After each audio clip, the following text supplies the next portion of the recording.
Yo, what is up everybody? John from Top Tactics here, bringing you another video. Today we're going to be talking about my run at the Rocky Mountain Open this past weekend. We did go 5-1 with Auxiliary Cadre, so we'll talk about the strats I use most often, some of my strategies around deployment, reserves, how to get the most out of the units that I placed in the list, with some TTS demonstrations to show you exactly how I did it. So without further ado, let's get right into it.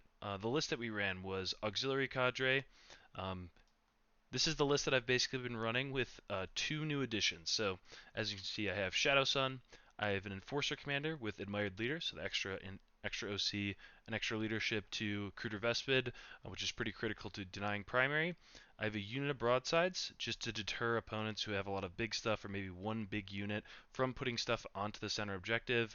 This Fire Knife unit that goes with the Enforcer Commander is really good into for example, like the Chink in the Armor squad from GSC, the 10-man Berserker squad from World Eaters. I also had at one shot a 10-man JPI unit, so just really good as an anti-infantry clearing unit. I put the gun drones on the commander just to make sure that I actually punch through, so that that unit ensures that it does its job with 30 shots, full rerolls.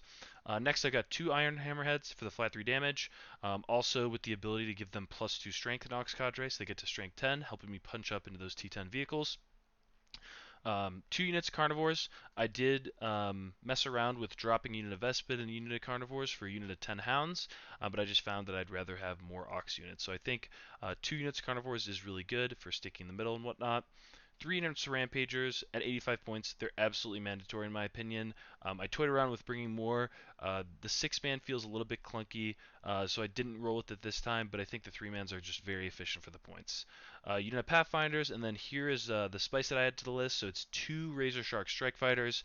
I did see Jay from Pantheon Studios test this out, so I looked a little bit closer into them. The reason that they're really good, and the reason I took them to this tournament, is because the terrain was pretty light. Now, I'm used to playing on GW modified boards that have really big, tall walls, but at this specific tournament, RMO, the middle ruins on layout 1, which is an issue that I have, shooting into the layout 1 pocket, which I'll show you later, is solved by the Razorsharks. Now, the reason that I like them a lot is because they get +1 to hit against non-fly, and that stacks with +1 ballistic skill, from our army rule. So that really allows them to be going around being super efficient, hitting on 2s. The quad ion turret is strength 8, AP 2 for 2, twin linked on the back end, so it lets me punch up into monsters and vehicles. Also has the 2 seeker missiles. So just a very efficient piece that threatens opponents in a way that Tau otherwise has a hard time doing so, which is staging points. It has a hard time threatening staging points. Then I have the 3 units of stealth suits, 3 units of Espid. I do like the 3 units because I find that I drop too early just to screen or score me points, and then I hold 1 back for the end to hop on a midfield objective, things like that. So on the topic of reserves, one thing I wanted to talk about here, because I think it is key to the game plan for Ox Cadre, is reserves. So the way that I played the list was continuously throwing units onto objectives, because most of the armies that you play, Space Marines, Chaos Space Marines, a lot of, like, most armies in the game are pretty elite today, and so when you keep putting little things on objectives, and forcing them to trade down, right, because you're using units of Groot, you're using units of Espid, you're using Rampagers, that really creates a scenario where if your opponent knows what they're doing, they realize, okay, I can't play this game forever, I'm probably going to have to all-in you, and so for that reason, and the fact that you have the planes and reserves, I think you do want to start almost everything on the table. Sometimes, like very situationally, I'll put 1 unit of Rampagers and reserves, but most games I will put and just start everything on the table. Also wanted to talk about the strats that I used most often, and what were the most impactful. So by far the most impactful strat here was interlocking maneuvers. Interlocking maneuvers is a strat where you get to move onto your opponent's, you get to move the end of the fight phase, so that's either person's fight phase, your fight phase, or your opponent's fight phase.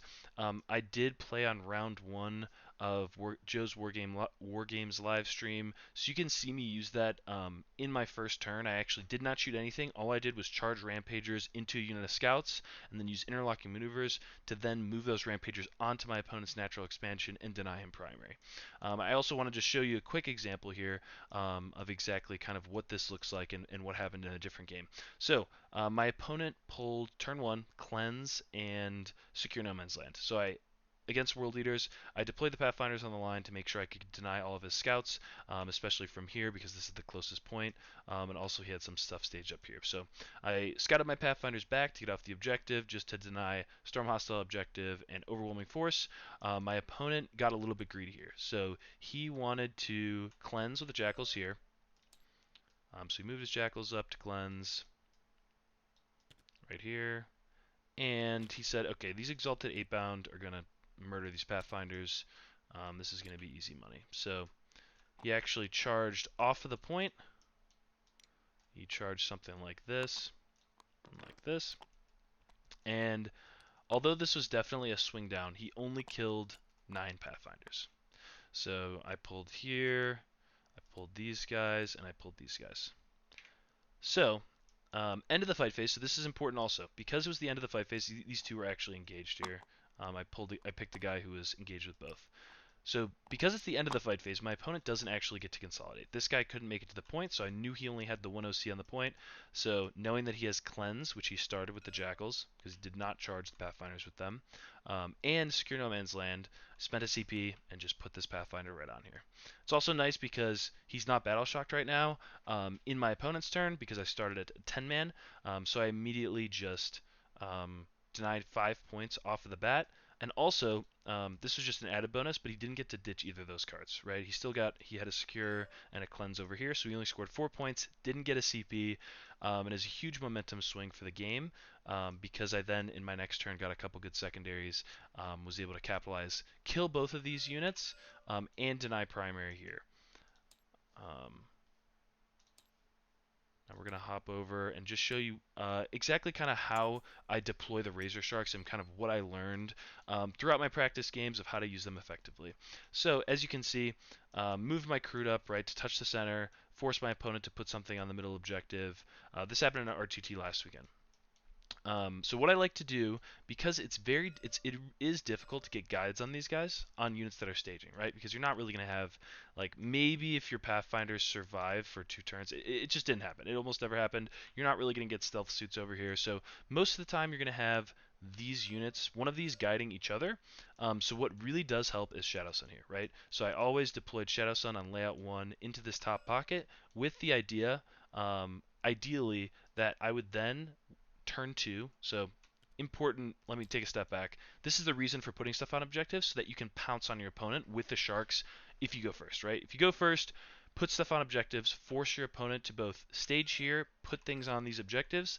Now your hammerheads can hop out, kill things that are going onto objectives to kill your stuff that's on objectives, and then your Razorsharks can kill the stuff that's staged behind. So now with Shadowsun here, you're giving reroll 1s to both of these units, reroll 1s to hit, and because this doesn't fly, I get +1 to hit with the Razorsharks, and then I just have one Razorshark guide the other. So one Razorshark guides the other Razorshark. He's going to be hitting on 2s, rerolling 1s because of Shadowsun, and then he's twin linked with the 8 shots on the back end, so he doesn't lose a ton of efficiency by not being guided with stealth suits. So then the second one gets just 3s, hitting on 3s, rerolling 1s to hit. So again, still pretty dang efficient, and I found that this was a really great strategy. And then also, just as far as the planes are concerned, you have to move them 20. So I found that, okay, if I can move one into like a safe spot over here, it's kind of difficult for my opponent to touch them. And then I rotate, and I just kind of fly around the table. And then this guy kind of forces my opponent, like, okay, I want you to put it. Now in TTS, you can only move it at certain angles, but I essentially want its flight path to be somewhere that's just in the open, right? So like something like this where, for my opponent to stop me from landing, which is like a counter to this, they have to place units out in the open in front of my guns, which I'm totally okay with. So then I would do something like this and flip it around 90 degrees and start attacking his home. So just one little thing that I learned, just how to be efficient, because I realized, okay, listen, like guides are going to be hard to come by for these guides, for these guys. So having them work in pairs, having Shadowsun on the list was really helpful to help accomplish that. A couple other things I wanted to touch on was just which strats I was using most often. So I did use +2 strength a lot, obviously interlocking maneuvers, and then also grenades. Many times I'd be using grenades on the Rampagers because they have the grenade skewered, crew carnivores, because the list doesn't have like the critical amount of damage to really handle stat checks. I found that I really was doing damage by committee, right? Because I have a lot of strength 8, I have one really good anti-tank unit in the broadsides, but otherwise I'm using Shadowsun. I'm even trying to use melt guns on stealth suits. I'm using charge mortals on the rampagers. Sometimes I would use reroll wounds on the rampagers into vehicles to get a couple more wounds through. Those were all kind of considerations. Every once in a while, I would use advanced and charge, and then also just utilizing stealth suits for free rapid ingress. A lot of times, what I would do with the rampager unit that I would put in reserves is the first one would go attack a natural, my opponent would deal with it, and the following turn I'd rapid ingress again right here and just send another one in. Right? It all depended on whether or not I feel confident that it's going to be useful in denying primary. But most of the time, I'd be castling up here, making sure I'm denying this expansion, and basically putting the absolute minimum amount of just screens and crap over here to just at least deny my opponent's expansion 1 or 2 times, ideally, to help secure primary. Um, that's going to do it for today's video. Short and sweet today. Just wanted to give you guys a rundown of going 5-1 at RMO. Now, I will say, I did hit a lot of good matchups. That's certainly a part of being successful at any GT.